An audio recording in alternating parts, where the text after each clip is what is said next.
As Jane was out for her evening walk, she noticed a small dog sitting by the side of the road. Concerned for its safety, she approached the dog slowly, hoping to avoid scaring it away. As she got closer, she noticed that the dog was shivering and appeared to be in distress. Then she sees what's hiding underneath. Jane made sure she was cautious and slow when she approached the shivering puppy. But of course the animal noticed her. It was clearly afraid, but to Jane's surprise, it did not move away from its spot. The puppy was seeming lying down in a large bowl of some sort, most likely trash of some sort, somebody. And as Jane approached, something shining in the sunlight caught her eye. But before we start, smash the like button and make sure to subscribe if you haven't, and hit that notification bell so that you won't miss any new stories.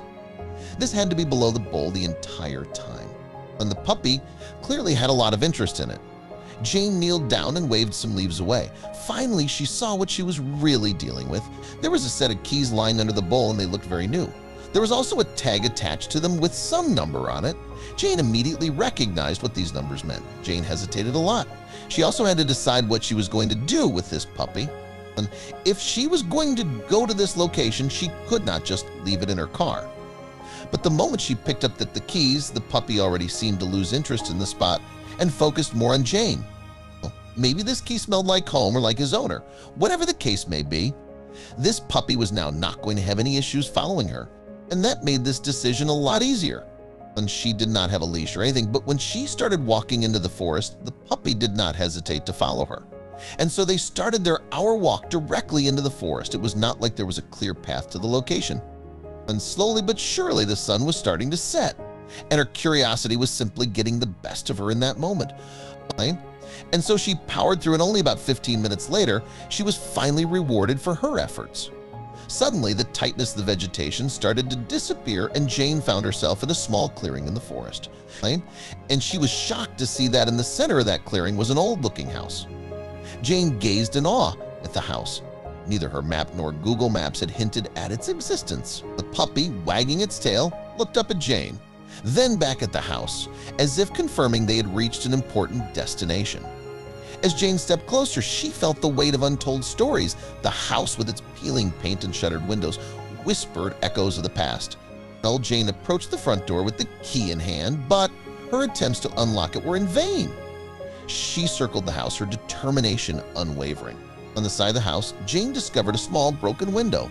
With a deep breath, she hoisted herself up and cautiously entered the house. Inside, the house was like a time capsule. Dust lay thick on furniture that seemed frozen in a bygone era. The puppy, now inside, became Jane's guide. It trotted ahead confidently, leading her through the dimly lit corridors. Its familiarity with the house was uncanny, navigating turns and rooms with ease. And Jane followed, curiosity mounting. The house was a museum of memories, each artifact whispering tales of those who once called this place home. As the forest darkened, Jane realized returning to her car was no longer safe. The house, eerie yet sheltering, seemed her only option. Eventually, exhaustion overcame Jane, and she drifted into sleep.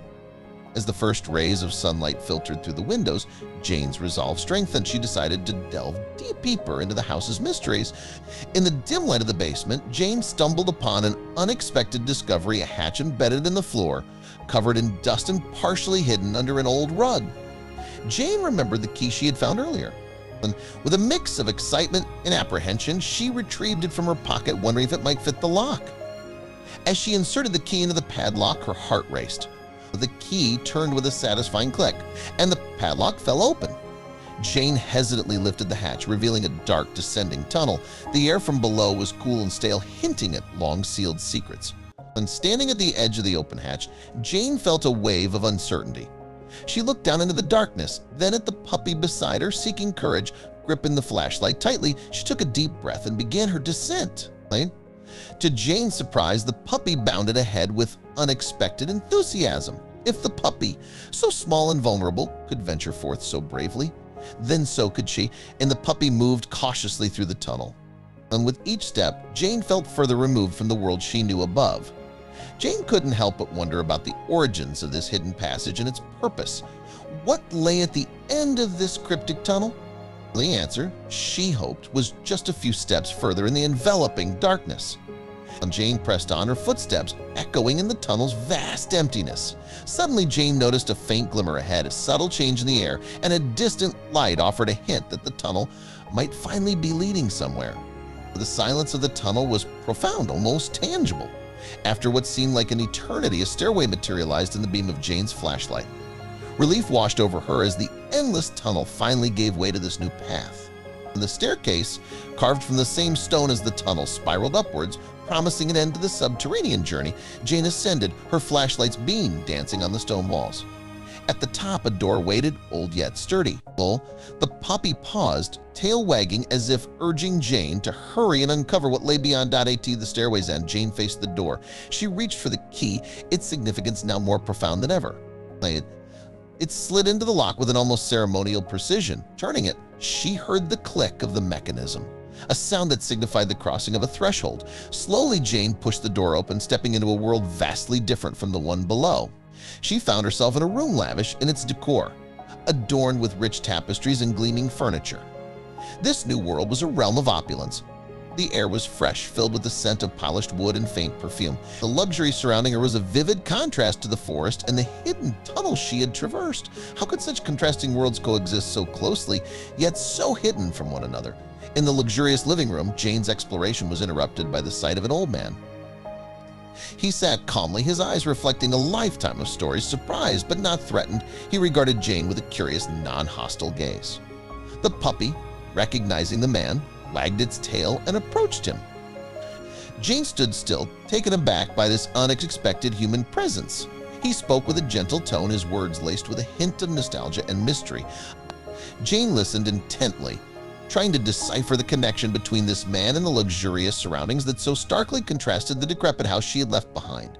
Jane cautiously began a conversation with the man, her questions laced with curiosity and caution. The man listened, his expression one of understanding and patience. The old man explained the tunnel's origin.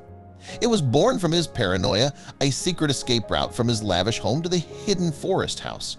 He spoke of a time when fear overshadowed his life, leading him to create this concealed pathway. The tunnel was his security, a hidden line between two worlds crafted for safety but also serving as a bridge to an unexpected future. His voice softened as he recounted the puppy's story. It was his loyal companion, often accompanying him on walks through the forest via the secret tunnel. And one day, however, the puppy wandered off and didn't return. He searched for days, the lost leaving a void in his heart. The puppy was more than a pet, it was a friend, a part of his soul left wandering in the woods. He spoke of nights filled with longing and days filled with fruitless searches. The key, he hoped, would somehow guide someone or something to aid in the reunion with his beloved puppy, a symbol of his hope amidst despair. His story was a tapestry of emotions, predominantly colored with the hues of loss and sadness. The puppy wasn't just an animal, it was a connection to a time of peace and happiness now lost. The old man's eyes lit up with joy at the sight of his long-lost puppy. He turned to Jane, his gratitude palpable. "Thank you," he said. Earnestly, your courage brought a lost soul home. His words, sincere and heartfelt, reflected the depth of his relief. Jane, witnessing his happiness, felt a warm sense of fulfillment. Her journey had reunited a cherished bond. Wanting to express his gratitude tangibly, the man offered Jane a reward. "Your bravery and kindness shouldn't go unrecognized," he insisted. He presented her with a small, intricately carved box. Inside, Jane found a beautiful antique necklace, its stones sparkling with an old-world charm. It was a generous token of appreciation, symbolizing the value of her courageous endeavor. And as Jane prepared to leave, she reflected on her incredible journey. What had started as a simple walk had unfolded into an adventure filled with mystery, discovery, and connection. As she walked away, her thoughts turned to her own home, her journey's end. The forest seemed less daunting now, a familiar path leading her back to her world, enriched by the unexpected turns of life's journey.